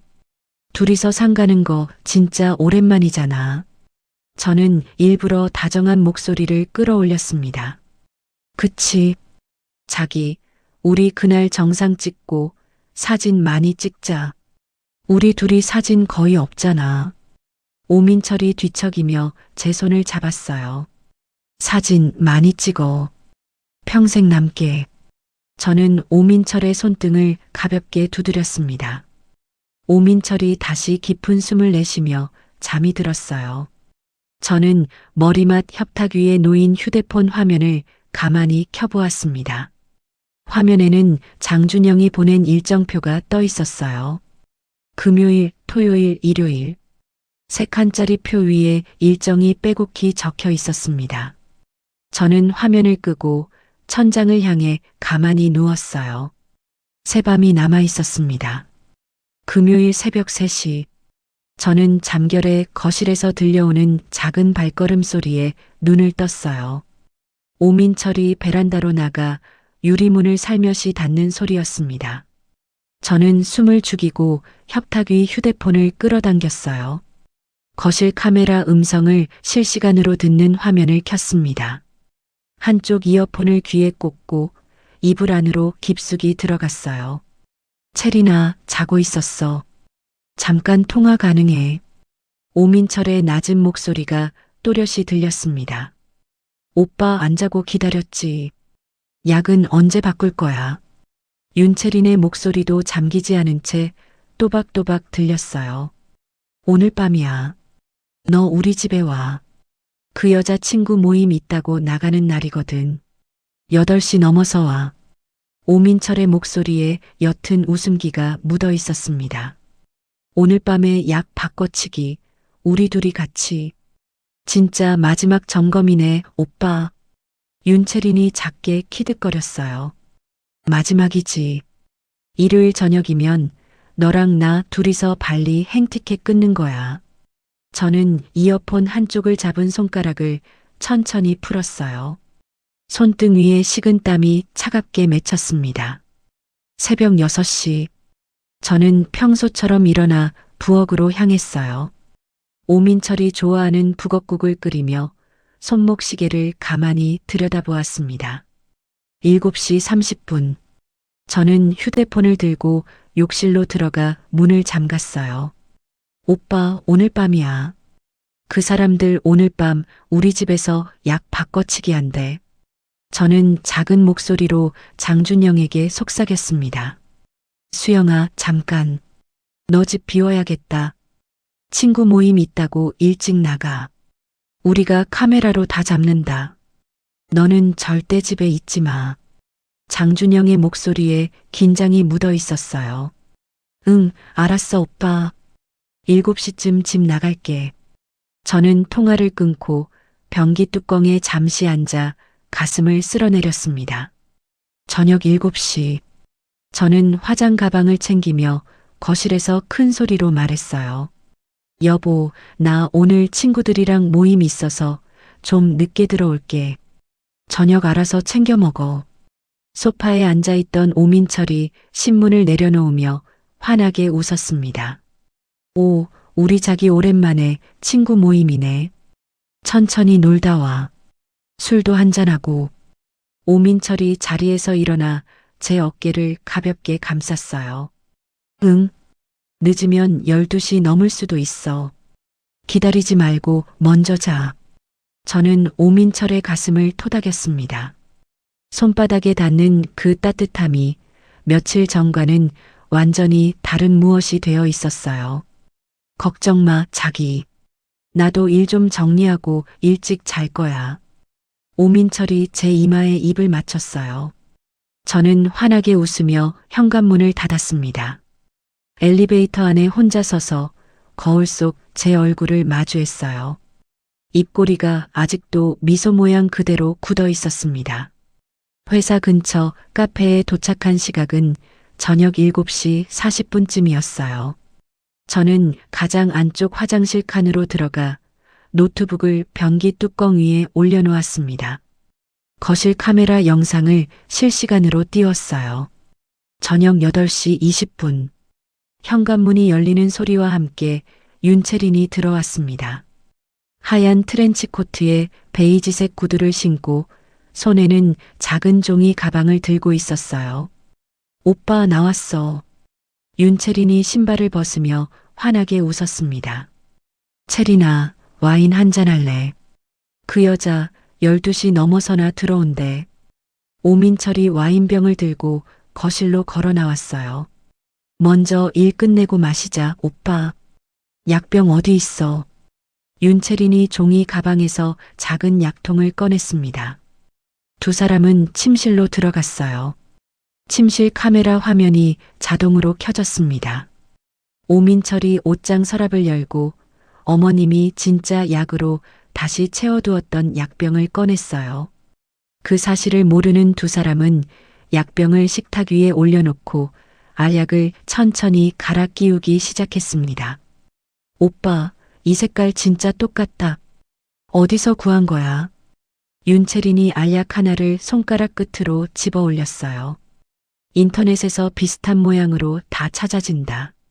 색깔, 크기, 모양 다 똑같이 맞췄어. 그 여자 평생 몰라. 오민철이 약통 뚜껑을 다시 닫으며 옅게 웃었습니다. 저는 노트북 화면을 응시한 채 입을 한 손으로 틀어막았어요. 다른 손은 변기 옆 벽을 짚고 있었습니다. 약 바꿔치기가 끝나자 두 사람은 거실 소파로 자리를 옮겼어요. 오민철이 와인잔 2개에 와인을 따랐습니다. 채린아, 이제 일요일 오후만 견디면 돼. 너 발리 가서 뭐 하고 싶어? 오민철이 윤채린의 어깨에 팔을 둘렀어요. 오빠, 우선 호텔에서 일주일은 안 나갈 거야. 보험금 들어오면 그 돈으로 우리 둘이 살 집부터 알아보자. 한강 보이는 대로. 윤채린이 오민철의 손등을 토닥였습니다. 한강 보이는데. 좋지. 그 여자 명의로 된 우리 집은 너랑 나 이름 바꿔서 새로 들어가는 걸로 하자. 오민철이 와인을 한 모금 마셨어요. 저는 노트북 자판 위에 손가락을 올린 채 그대로 흐느꼈습니다. 소리는 내지 않았어요. 입을 손으로 막은 채 어깨만 가만히 들썩였습니다. 5분쯤 흘렀을까요? 저는 손등으로 눈물을 닦고 곧장 영상 파일을 장준영에게 전송했어요. 오빠 영상 보냈어. 다 잡혔어. 저는 짧게 메시지 한 줄만 보탰습니다. 답장은 거의 즉시 왔어요. 수영아, 형진이가 지금 영장 청구하러 올라간다. 너 그 자리 안 떠나도 돼. 30분만 더 있다가 천천히 집에 들어가. 저는 노트북을 가만히 덮었습니다. 변기 뚜껑 위에 두 손을 모으고 한참을 그대로 앉아 있었어요. 밤 11시 30분쯤 집에 도착했습니다. 오민철은 이미 침실에서 코를 골며 자고 있었어요. 거실 식탁 위에는 와인잔 2개가 깨끗이 닦여 식기 건조대에 엎어져 있었습니다. 저는 옷장 서랍을 살며시 열어보았어요. 약병은 정확히 원래 자리에 평소와 똑같은 각도로 놓여 있었습니다. 저는 그 약병을 손에 잠시 쥐었어요. 어머님의 떨리는 손이 이 안에 진짜 약을 한 알 알 채워 넣으셨을 그 시간이 머릿속에 그려졌습니다. 다음 날 토요일 아침 8시, 저는 식탁에 아침을 차려놓고 약병을 손에 들었어요. 오민철이 부엌으로 들어오는 소리에 맞춰 일부러 약병 뚜껑을 또각 소리나게 열었습니다. 여보, 약 먹어야지. 자기 또 깜빡하지 마. 오민철이 식탁에 앉으며 슬쩍 약병을 곁눈질했어요. 아, 그러게. 요즘 정신이 없어서 자꾸 깜빡해. 저는 약병 안에서 알약 2알을 꺼내 입에 넣고 물 한 모금으로 삼켰습니다. 잘했어, 자기. 약은 꼬박꼬박 먹어야 돼. 오민철이 만족스러운 표정으로 숟가락을 들었어요. 저는 그 표정을 곁눈질로 또렷이 새겨두었습니다. 거실 카메라가 식탁 위에 그 짧은 1분을 빠짐없이 담고 있었어요. 오후 2시, 저는 배은하의 집을 찾아갔습니다. 수영아, 들어와. 옷 다 준비해놨어. 배은하가 거실 한가운데 옷걸이를 펼쳐놓고 있었어요. 검은색 등산복 상에 카키색 등산 바지, 그리고 손목시계 하나가 정갈하게 놓여 있었습니다. 형진 씨가 다 손봐서 보낸 거야. 옷깃 안쪽에 카메라, 시계 옆면에 위치 추적기. 등산 스틱은 차 트렁크에 있어. 배은하가 옷걸이 앞에서 한 벌씩 들어 보였어요. 은하야, 진짜 고맙다. 저는 옷 한 벌을 양손으로 받아들었습니다. 수영아, 내일 산 입구 매점 앞에 분홍색 등산 자켓 입고 앉아 있을 거야. 너 다른 거 안 봐도 돼. 내 자켓 색깔만 한번 확인해. 그러면 마음 한구석이 좀 풀릴 거야. 배은하가 제 손을 두 손으로 감쌌어요. 분홍색 자켓. 알았어, 은하야. 저는 고개를 끄덕였습니다. 저녁 7시. 저는 집에 돌아와 부엌에서 김한봉지를 뜯고 있었어요. 초인종이 울렸습니다. 문을 열자 시어머니 윤정숙이 보온병을 두 손으로 받쳐들고 서 있었어요. 어머님, 또 오셨어요. 들어오세요. 저는 어머님의 손에서 보온병을 받아들었습니다. 수영아, 어미가 미역국 끓여왔어. 내일 새벽에 상 간다며. 든든하게 먹어야 다리에 힘이 들어가지. 윤정숙이 식탁에 앉으며 가만히 저를 바라보았어요. 감사해요, 어머님. 그릇에 옮겨 담을게요. 저는 등을 돌려 그릇장을 열었습니다. 수영아. 윤정숙의 목소리가 떨렸어요. 네, 어머님. 저는 어머님 쪽으로 돌아섰습니다. 내일은 어미가 같이 가마. 어미가 같이 산 입구까지라도 따라가마. 윤정숙의 두 눈에 눈물이 그렁그렁 맺혀 있었어요. 저는 그릇을 든 채 잠시 멈췄습니다. 어머님 마음만 받을게요. 어머님이 같이 가시면 민철 씨가 너무 의아해할 거예요. 평소에 같이 산에 가신 적도 없는데. 저는 일부러 부드러운 미소를 지었어요. 그렇지. 어미가 가면 그놈이 이상하다고 하겠지. 그래도 어미는 아침 일찍 일어나서 너 가는 길 멀리서라도 한번 보고 싶다. 윤정숙이 손수건으로 눈가를 닦았습니다. 어머님, 저 무사히 다녀올게요. 약속해요. 저는 어머님의 손을 잡았어요. 윤정숙은 한참 동안 제 손을 놓지 않으셨습니다. 어머님이 떠나신 직후 저는 비상계단으로 내려가 장준영에게 전화를 걸었어요. 오빠 어머님이 내일 같이 가시겠대.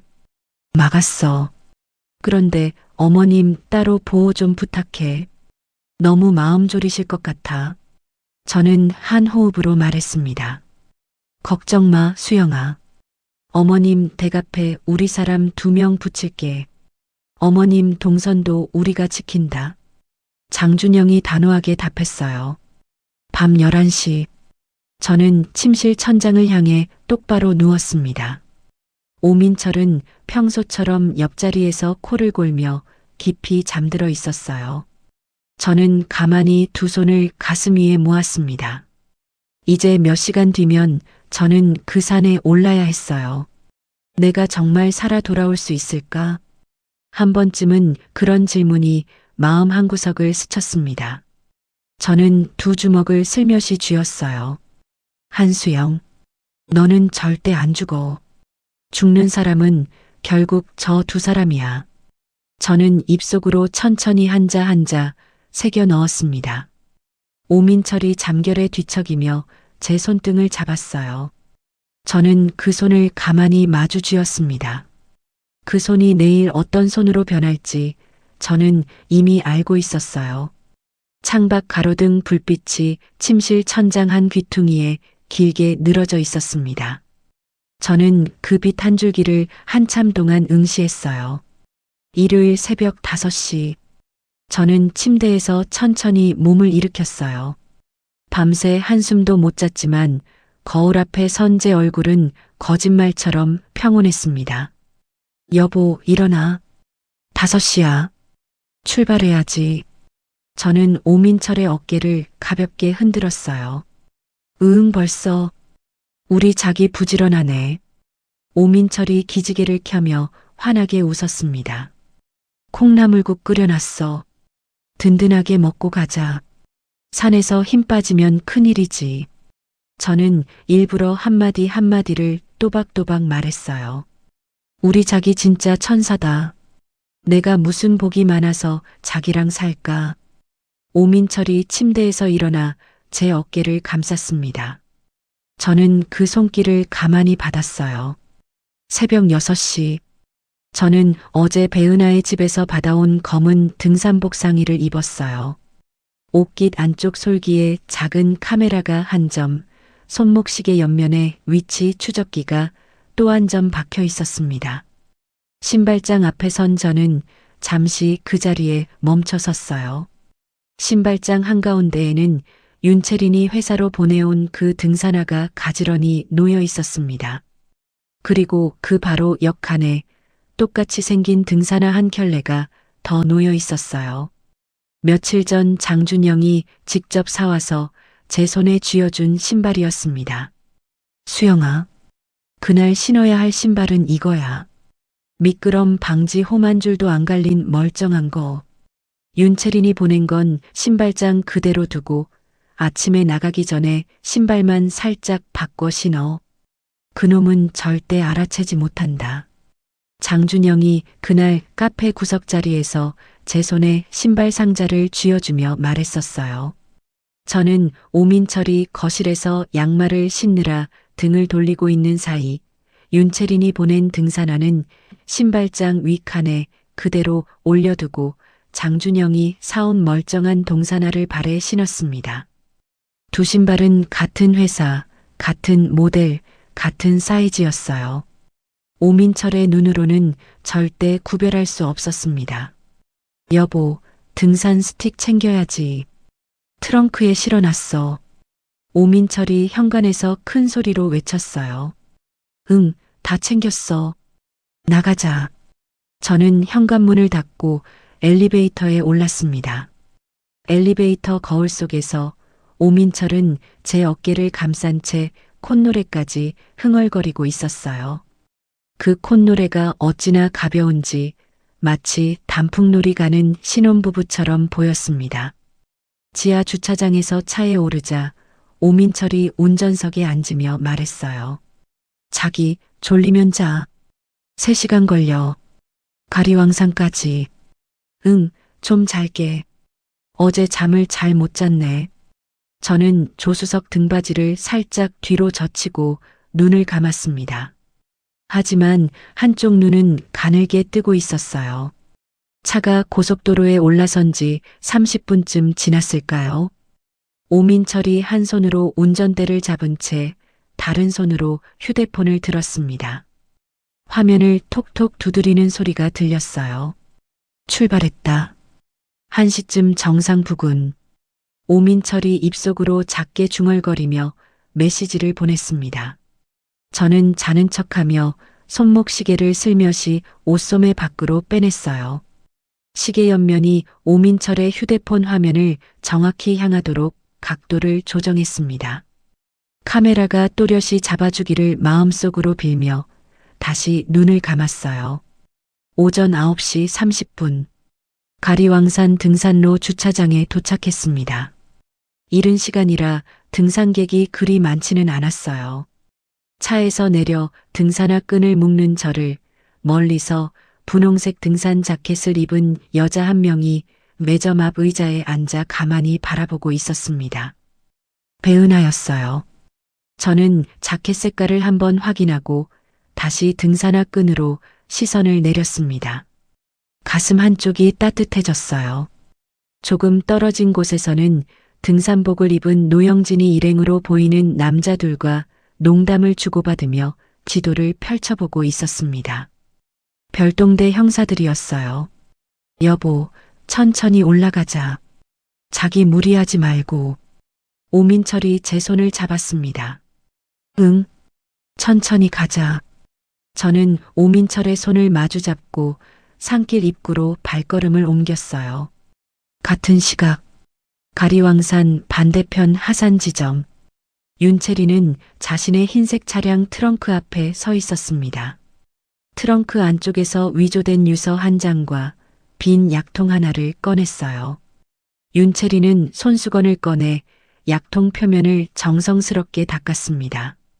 유서 종이의 가장자리도 같은 손수건으로 한 번 더 문질렀어요.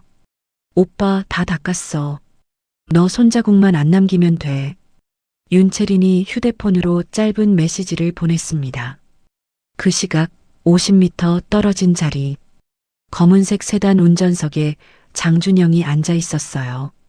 조수석에는 무전기를 든 형사 한 명이 윤채린의 움직임을 한 동작도 놓치지 않고 보고하고 있었습니다. 팀장님, 위조 유서 꺼냈습니다. 약통도 같이 손에 들었어요. 조수석 형사가 작은 목소리로 말했어요. 좋아. 영상 다 녹화되고 있지. 장준영이 룸미러를 흘끔 바라보았습니다. 네, 팀장님. 차량 블랙박스랑 우리 쪽 카메라 2개 다 돌아갑니다. 장준영은 운전대 위에 양손을 가볍게 얹은 채 천천히 호흡을 가다듬었어요. 오전 11시 30분. 저와 오민철은 정상이 코앞에 보이는 구간까지 올라왔습니다. 등산객들의 발길이 거의 끊긴 절벽 가장자리를 따라 난 좁은 길이었어요. 여보, 우리 여기서 사진 한 장 찍자. 풍경이 진짜 죽인다. 오민철이 휴대폰을 꺼내며 환하게 웃었습니다. 좋아. 어디 서면 돼? 저는 일부러 한 발 망설이며 물었어요. 저쪽 절벽 끝쪽으로 가봐. 자기 뒤로 산이 다 보이게. 오민철이 절벽 가장자리를 가리켰습니다. 저는 한 발 한 발 천천히 그 자리로 걸어갔어요. 발밑에 바위가 단단하게 발을 받쳐주고 있었습니다. 여보, 좀만 더 뒤로. 거기 좋다. 오민철이 휴대폰 카메라를 들어 올렸어요. 저는 절벽 가장자리에 등을 살짝 돌리고 섰습니다. 숨이 거칠어졌지만 입꼬리는 그대로 끌어올린 채였어요. 오민철이 사진을 2장쯤 찍더니 휴대폰을 잠시 주머니에 넣었습니다. 그러고는 천천히 저를 향해 한 걸음 다가왔어요. 여보, 너무 떨려서 자기 좀 잡아야겠다. 잠깐만. 오민철이 2 손을 제 어깨 쪽으로 뻗었어요. 저는 그 순간 등산 바지 옆 주머니 안에 손을 넣었습니다. 손가락 끝이 비상 휴대폰의 작은 버튼에 닿았어요. 한번 짧게 눌렀습니다. 여보. 저는 가만히 입을 열었어요. 오민철의 손이 제 어깨에 닿기 직전 멈췄습니다. 오늘 진짜 행복해. 저는 또박또박 발음했어요. 그치, 자기. 나도 진짜. 그런데 여보, 한 가지만 물어봐도 돼. 저는 오민철의 눈을 정면으로 바라보았습니다. 뭔데? 오민철의 입꼬리가 살짝 굳었어요. 여보, 왜 자꾸 내 약을 바꿔치기 한 거야? 저는 침착하게 평소와 똑같은 목소리로 그 한 문장을 던졌습니다. 오민철의 얼굴에서 핏기가 한순간에 빠져나갔어요. 손은 제 어깨 바로 앞에서 멈춰 떨고 있었습니다. 무슨 소리야, 자기. 약이라니. 오민철이 떨리는 목소리로 말을 더듬었어요. 여보, 다 알아. 체린이도, 보험금도, 가리왕산도, 약병도, 유서도 다 알아. 저는 한자 한자 천천히 못을 박듯 말했습니다. 오민철의 얼굴이 일그러졌어요. 다정한 남편의 얼굴이 한꺼풀 벗겨지더니 그 아래 짐승의 얼굴이 드러났습니다. 이 미친년이. 오민철의 입에서 욕설이 튀어나왔어요. 2 손이 본능적으로 제 어깨를 향해 거칠게 뻗어왔습니다. 바로 그 순간이었어요. 꼼짝 마. 강력계다. 바위 뒤편에서 노영진이 튀어나오며 외쳤습니다. 일반 등산객으로 위장하고 있던 별동대 형사 5명이 사방에서 동시에 뛰어나왔어요. 오민철의 팔이 등 뒤로 거칠게 꺾였습니다. 놓으라고. 오민철이 발버둥쳤어요. 오민철 씨 살인 예비 음모와 보험 사기 미수 혐의로 긴급 체포합니다. 변호인을 선임할 권리가 있고 묵비권을 행사할 수 있습니다. 지금부터 하시는 모든 말은 법정에서 불리하게 작용할 수 있습니다. 노영진이 또렷한 발음으로 한자 한자 고지했습니다. 한수영, 너 이 미친년. 네가 나한테 어떻게 이래. 오민철이 저를 노려보며 소리쳤어요. 저는 2 다리에서 힘이 빠지는 걸 느꼈습니다. 그러나 무릎이 꺾이지 않게 옆에 선 노영진의 팔을 한 손으로 잡았어요. 오민철, 나는 한 번도 너한테 이렇게 한 적 없어. 네가 먼저 그랬어. 저는 떨리는 목소리로 한마디 던지고 천천히 절벽에서 등을 돌렸습니다. 같은 시각 산 아래 하산 지점. 윤채리는 차 운전석에 앉아 손수건으로 마지막으로 핸들을 닫고 있었어요. 차창 옆에서 또각또각 발걸음 소리가 들렸습니다. 윤채린이 고개를 들었어요. 윤채린 씨. 장준영이 차창을 가볍게 두드렸습니다. 누구세요? 윤채린이 손수건을 슬며시 무릎 위에 떨어뜨렸어요. 강남경찰서 강력계 장준영입니다. 차 문 좀 열어주시죠. 장준영이 신분증을 들어 보였습니다. 윤채린의 손가락 끝이 잠시 떨렸어요. 그러나 곧 입꼬리를 끌어올리며 천천히 운전석 문을 열었습니다. 무슨 일이세요, 형사님? 저 그냥 산에 등산 왔다가 잠깐 쉬고 있던 건데요. 윤채린의 목소리가 갑자기 다정해졌어요. 트렁크에 위조 유서와 빈 약통이 있는데 그 이야기부터 좀 해보실까요? 장준영이 차분하게 말했습니다. 윤채린의 얼굴에서 미소가 천천히 지워졌어요. 무슨 말씀이신지 모르겠는데요. 윤채린이 입술을 깨물었습니다. 윤채린 씨 살인 예비 음모와 보험 사기 미수, 사문서 위조 혐의로 긴급 체포합니다. 장준영이 윤채린의 손목에 수갑을 채웠어요. 차가운 쇳소리가 차창 안에 또렷이 울렸습니다. 오민철 씨는 지금 산 위에서 우리 후배가 체포했습니다. 두 사람 다 끝났어요. 장준영의 목소리가 단단했어요. 오빠가. 윤채린의 무릎에서 손수건이 바닥으로 또르르 굴러떨어졌습니다. 오후 1시 저는 노영진의 부축을 받으며 산길을 천천히 내려왔어요. 중간쯤 내려왔을 때 매점 앞에서 분홍색 자켓을 입은 여자 한 명이 뛰어 올라오는 모습이 보였습니다. 수영아. 배은하가 두 팔을 벌리고 달려왔어요.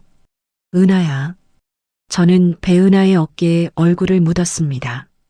그제야 참아왔던 무언가가 한꺼번에 무너져 내렸어요.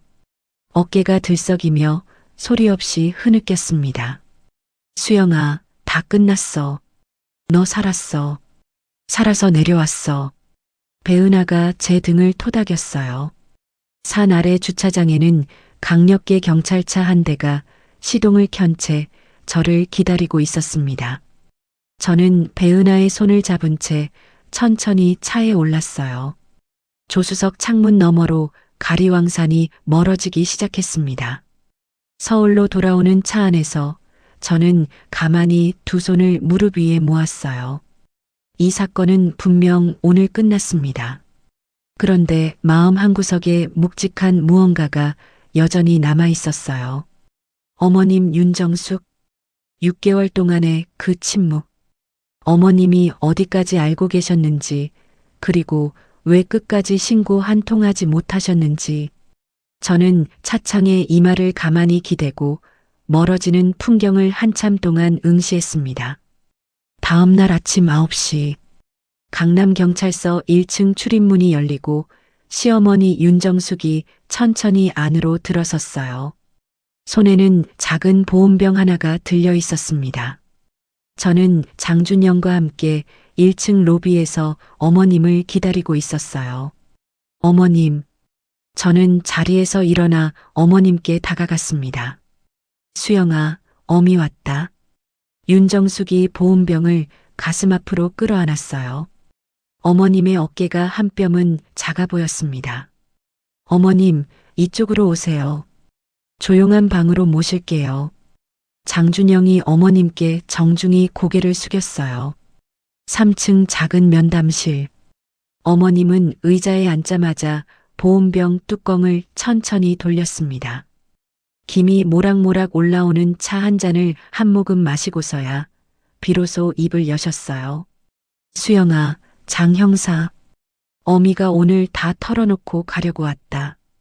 윤정숙의 목소리가 조심스러웠습니다. 어머님, 천천히 말씀하세요. 시간 많아요. 저는 어머님의 손등을 가만히 잡았어요. 6개월 전이었지. 어미가 시장에 갔다가 회사 근처를 우연히 지나갔어. 그때 우리 민철이가 어떤 젊은 여자랑 손을 잡고 걷고 있더라. 어머님의 시선이 찻잔 위에 머물렀습니다. 어머님. 저는 입을 가만히 다물었어요. 처음엔 어미도 눈을 의심했어. 친한 회사 후배인가 했지. 그런데 그 둘이 길 한복판에서 사람들 시선도 신경 안 쓰고 손을 잡고 있더라고. 어미가 며느리 둔 어미인데 그 손을 어떻게 못 본 척하겠니? 윤정숙의 입가가 살짝 떨렸습니다. 그날부터 어미가 민철이 뒤를 따라다녔어.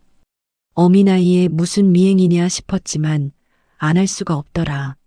한 달쯤 따라다니니까 그 여자가 누군지 어디 사는지 다 알겠더라고. 어머님이 손수건을 꺼내 입가를 가만히 눌렀어요. 어머님, 그걸 혼자 다 알아내셨어요. 장준영이 조심스럽게 물었습니다. 늙은이 눈에는 자식 잘못 보는 게 가장 두려운 일이지. 그래서 알아낸 거야. 아들 잘못 키운 어미가. 윤정숙이 손수건을 꽉 쥐었어요. 그리고 한 달 전쯤 어미가 우리 민철이 집에 갔다가 서재에 들어가게 됐어. 책상 위에 종이 한 장이 펼쳐져 있는데 그게 우리 수영이 글씨로 쓴 유서더라. 어머님의 어깨가 떨리기 시작했습니다. 저는 어머님의 손을 두 손으로 감쌌어요. 어미는 그 자리에서 다리에 힘이 풀려서 한참을 서재 바닥에 주저앉아 있었어. 그제야 어렴풋이 알았지. 우리 민철이가 무슨 짓을 꾸미는지. 윤정숙의 목소리가 갈라졌어요. 어머님, 그때 왜 저한테 말씀 안 하셨어요? 저는 어머님을 가만히 바라보았습니다. 수영아, 어미가 그때 너한테 한마디라도 잘못 틀렸으면 그 미친놈이 어미부터 어떻게 했을 거다. 그러면 너는 더 위험해지는 거였어. 어미는 너 살리고 싶었어. 어미는 너 살리는 게 먼저였어. 윤정숙이 끝내 손수건에 얼굴을 묻었습니다. 저도 한동안 말을 잇지 못했어요. 어머님 그래서 매주 김치를 들고 오셨던 거예요. 저는 떨리는 목소리로 물었습니다. 그래. 매주 김치통 들고 갈 때마다 너 옷장 서랍 약병을 어미가 들여다봤어. 민철이가 약을 바꿔놨으면 어미가 미리 챙겨간 진짜 약으로 다시 채워두고 매주 그렇게 했어. 윤정숙이 두 손으로 얼굴을 가린 채 어깨를 들썩였어요. 저는 자리에서 일어나 어머님의 어깨를 가만히 끌어안았습니다. 어머님의 어깨가 어찌나 작던지 두 팔 안에 그대로 다 안겨버렸어요. 어머님 덕분에 저 살았어요. 저는 어머님 어깨에 얼굴을 묻고 처음으로 소리내어 울었습니다. 수영아, 어미가 미안하다. 진작에 너한테 말 못한 어미가 잘못이다. 어미 잘못이야. 어머님이 떨리는 손으로 제 등을 토닥였어요. 같은 날 오후 1시, 회사 영업본부 사무실에 정장 차림의 형사 2명이 들어섰습니다. 진소미는 자기 자리에서 모니터를 들여다보고 있었어요. 진소미 씨, 강남경찰서에서 나왔습니다. 잠시 같이 가셔야겠어요. 형사 한 명이 진소미 앞에 섰습니다. 네. 무슨 일이세요? 진소미의 얼굴이 한순간에 새하얗게 변했어요. 가서 천천히 말씀드리겠습니다. 자리에서 일어나 주세요. 진소미는 동료들의 시선을 받으며 떨리는 다리로 사무실을 빠져나왔습니다. 강남경찰서 조사실에 앉은 진소미는 책상에 두 손을 올린 채 어깨를 들썩였어요. 형사님, 저는 진짜 몰랐어요. 채린 언니가 부탁한 게 뭔지, 그게 그렇게 큰 일인지 진짜 몰랐어요. 진소미가 떨리는 목소리로 말했습니다. 진소미 씨, 윤채린 씨가 한수영 과장님 동향을 보고하라고 했죠. 매주. 노영진이 차분한 목소리로 물었어요. 네, 그건 맞아요. 그런데 그냥 사무실에서 어떤 표정이었는지, 누구랑 점심 먹었는지, 그런 것만 말씀드렸어요. 제가 받은 건 식사 몇 번이랑 화장품 정도였어요. 진소미가 두 손으로 얼굴을 가렸습니다. 진소미 씨, 그 정보 하나하나가 모여서 살인 계획에 쓰였습니다. 그것도 알고 계셨어요. 노영진이 또박또박 말했어요. 진소미가 책상에 머리를 떨군 채 흐느끼기 시작했습니다. 어깨가 무너져 내릴 듯이 들썩였어요. 같은 시각, 강남경찰서 회의실에서는 노영진의 후속 수사보고가 한창이었습니다. 팀장님, 오민철 씨 도박빚 추적했는데 8억 원 규모입니다. 그런데 이게 단순한 사채가 아니라 조직이 끼어 있어요. 양태수라는 인물이 핵심이고요. 노영진이 서류 한 장을 장준영 앞에 내려놓았어요. 양태수? 그 사람이 살인 계획에도 들어와 있다고. 장준영이 미간을 좁혔습니다. 네, 팀장님. 양태수 사무실 컴퓨터에 자금 분배 계획이 적힌 엑셀 파일이 있다는 정보가 들어왔습니다. 압수수색 영장 청구 들어갔어요. 노영진이 보고서를 한 장 더 넘겼어요. 다음 날 오전 10시. 저는 노영진과 함께 양태수 사무실 압수수색 현장에 동행했습니다. 사무실 안쪽 책상 위 컴퓨터 모니터에는 엑셀 파일 하나가 그대로 띄워져 있었어요. 저는 화면을 가만히 들여다보았습니다. 표 안에는 이름과 숫자가 줄지어 적혀 있었어요. 오민철 5억, 윤채린 3억, 양태수 2억, 그리고 그 아래에 또 한 줄이 있었어요. 윤정숙 노후자금 1억 5천. 저는 그 한 줄에서 시선을 떼지 못했습니다. 형진 씨, 이게 어머님 거예요. 저는 떨리는 손가락으로 화면을 가리켰어요. 네, 사모님. 시댁까지 다 표적이었어요. 사모님 한 분이 아니라 시어머님 노후자금도 빼낼 계획이었습니다. 노영진이 무겁게 말했습니다. 저는 두 손으로 입을 가렸어요. 어머님의 그 작은 어깨가 다시 떠올랐습니다.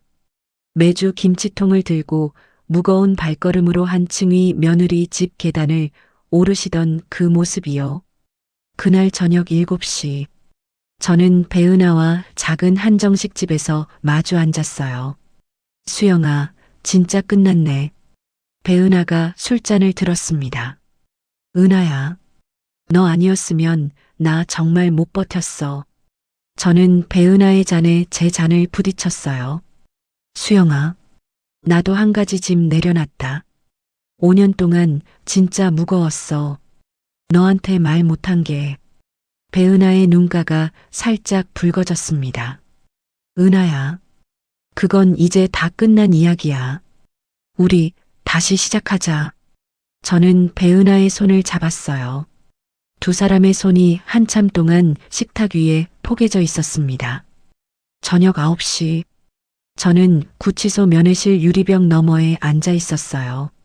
잠시 후 오민철이 푸른 수의를 입고 들어왔습니다. 수영아.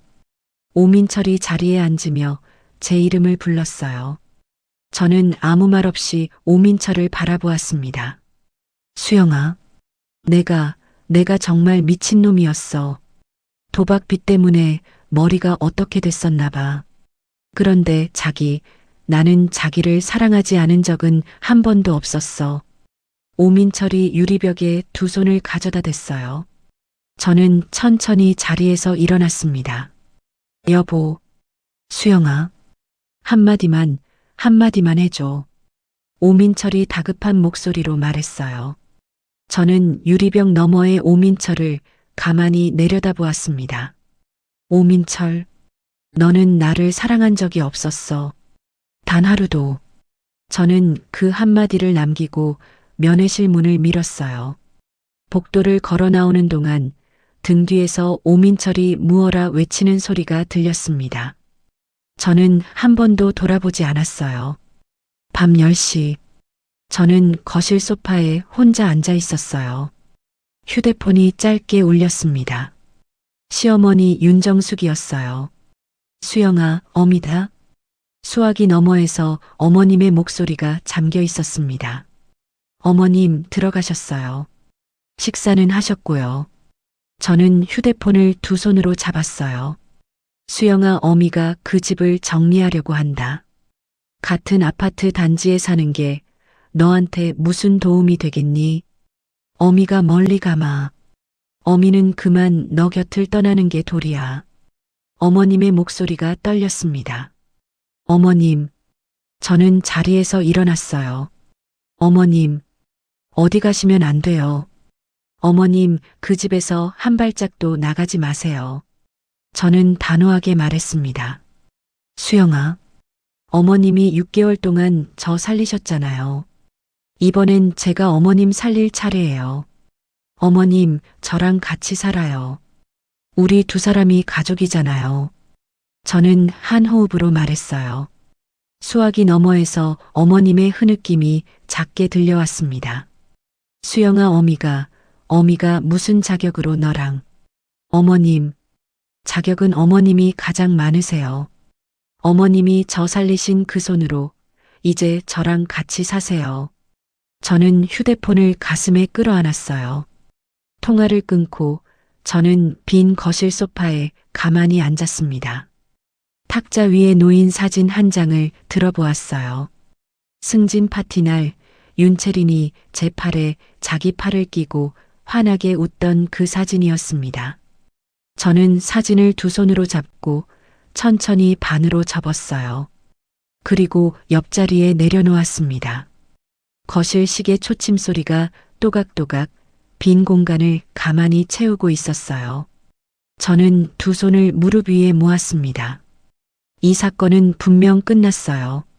그런데 제 인생은 이제부터 진짜 시작이었습니다. 저는 천천히 소파에서 일어나 베란다 창가로 걸어갔어요. 서울 밤하늘의 불빛들이 멀리까지 이어져 있었습니다. 사건이 일어난 지 2달이 지난 어느 날 아침, 서울중앙지방법원 형사대법정 앞에 저는 단정한 검은색 정장 차림으로 서 있었어요.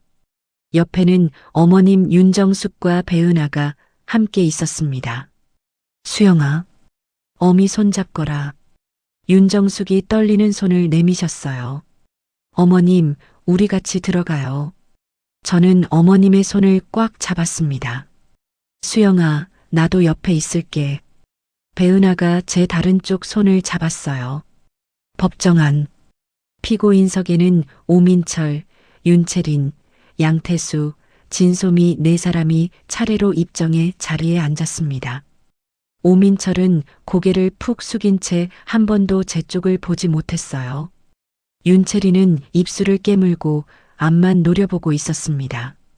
증인 한수영, 증인석으로 나와 주십시오. 판사의 목소리가 법정 안에 또렷이 울렸어요. 저는 자리에서 일어나 증인석으로 천천히 걸어갔습니다. 다리가 떨릴 줄 알았는데 신기하게도 한 발 한 발이 단단했어요. 증인은 사건이 일어난 그 새벽부터 산 위에서의 마지막 순간까지 시간 순서대로 말씀해 주십시오. 판사가 제게 말했습니다. 네, 판사님. 저는 천천히 입을 열었어요. 승진 파티 날 새벽이었습니다. 남편 양복 주머니에서 휴대폰이 떨어졌어요. 화면이 켜지면서 메시지 한 줄이 떴습니다. 자기야, 준비했으니 그년 마무리만 해. 그 한 줄이었어요. 저는 떨리지 않는 목소리로 한마디 한마디 말했습니다. 법정 안이 한순간 고요해졌어요. 그 메시지를 보내신 분은요? 판사가 다시 물었습니다. 피고인 윤채린입니다. 거래처 김 부장이라는 이름으로 저장되어 있었어요. 저는 윤채린 쪽을 한번 바라보았어요. 윤채린이 시선을 떨궜습니다. 저는 그날 새벽부터 가리왕산 절벽 위에서의 마지막 순간까지 천천히 풀어놓았어요. 보양식을 들고 매주 찾아오시던 어머님의 손길. 5년 전 자신을 거절했던 친구가 녹음해둔 음성 파일. 회사로 도착한 등산화 한 켤레. 오민철의 서재 서랍 깊숙이 숨겨져 있던 위조 유서. 그리고 절벽 끝에서 등을 떠밀리기 직전 저를 향해 뻗어오던 두 손까지. 방청석에 앉아있던 어머님 윤정숙이 손수건으로 조용히 눈가를 누르고 계셨어요. 저의 진술이 끝나자 2번째 증인으로 시어머니가 증인석에 올랐습니다.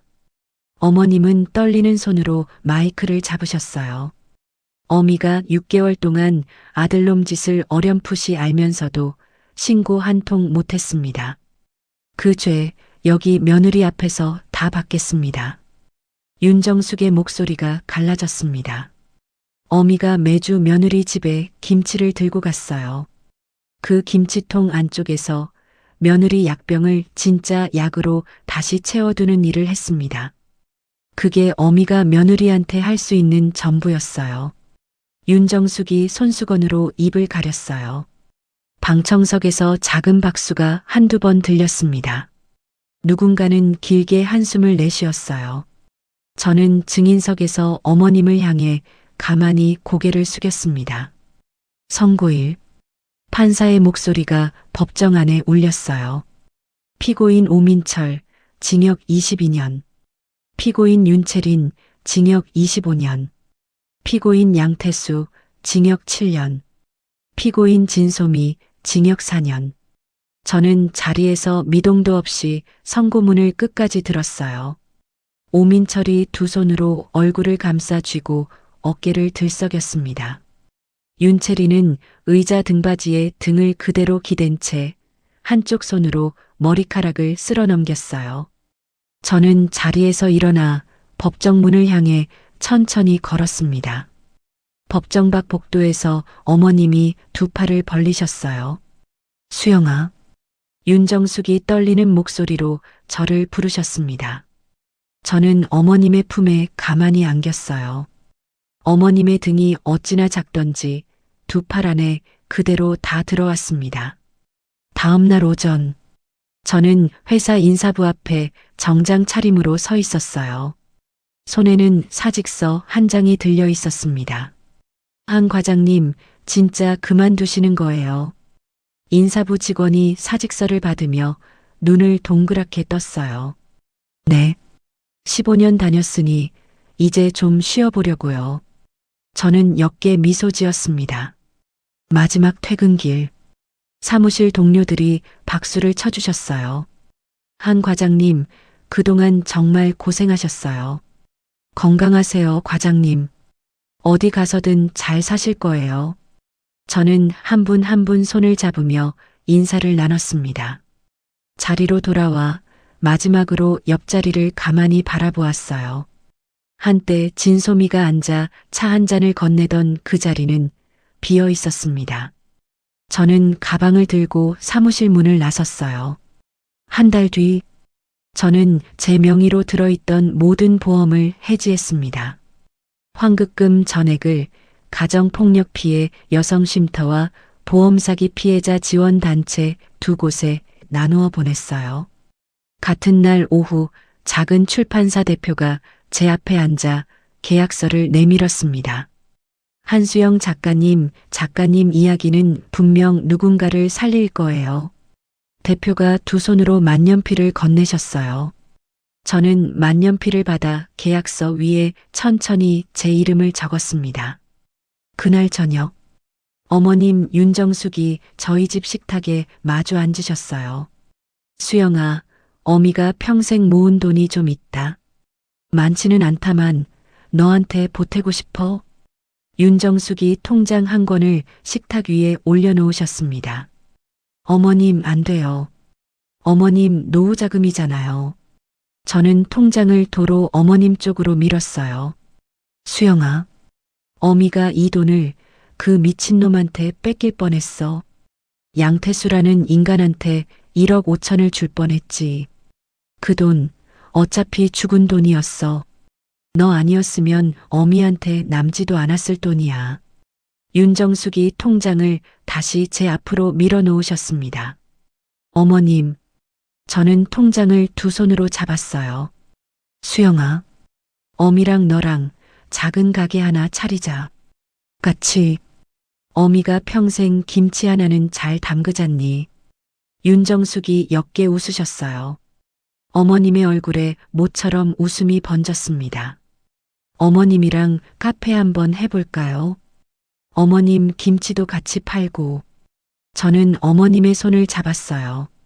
카페? 그것도 좋다. 김치도 같이 팔자. 윤정숙이 환하게 웃으셨습니다.